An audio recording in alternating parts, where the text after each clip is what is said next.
Hi everyone, কি অবস্থা সবার? এই আমের সিজনে তোমাদের সাথে একটা ম্যাঙ্গো ডেজার্টের রেসিপি শেয়ার করছি। বড় সাইজের দুইটা আম নিয়ে নিলাম।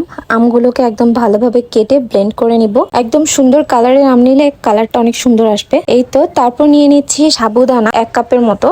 পানিটা এরকম হয়ে গেলে সাবুদানাগুলো দিয়ে দিব। তারপর ঢাকা দিয়ে এগুলোকে ভালোভাবে সিদ্ধ করে নিব। একটু দুধ জাল করে নিয়েছিলাম আর আমগুলোকে এরকম কুচি কুচি করে কেটে নিচ্ছি। এরপর একটু নারকেল দুধ আর চিনি দিয়ে একটু ব্লেন্ড করে নিলাম। এটাও আমরা অ্যাড করব। যখন সাবুদানাগুলো এরকম সিদ্ধ হয়ে আসবে তখন একটা স্ট্রেনারের সাহায্যে ছেঁকে নিব। ছাঁকা হয়ে গেলে একটু ঠান্ডা পানি দিয়ে দিব যেন ওভারকুক না হয়ে যায়। এখন আমরা সবকিছু একসাথে মিক্স করব। প্রথমে সাবুদানাগুলো নিয়ে নিলাম, তারপরে অ্যাড করে দিলাম ম্যাঙ্গো পিউরি। ভালোভাবে পিউরিটা অ্যাড করার পরে একদম মিশিয়ে নিলাম। তারপর অ্যাড করছি একটুখানি চিনি, তোমরা এটা টেস্ট অনুযায়ী অ্যাড করে নিবে।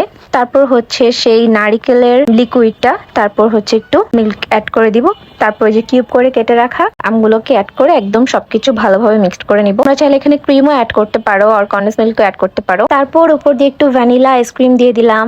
আইসক্রিম দিলে এটা অনেক বেশি মজার হয় খেতে। এই ম্যাঙ্গো সিজনে তোমরা যদি এই ডেজার্টটা ট্রাই না করো তাহলে কিন্তু অনেক বড় কিছু মিস করে ফেলবে। তো অবশ্যই তোমরা বাসায় ট্রাই করবা। Thank you so much for watching.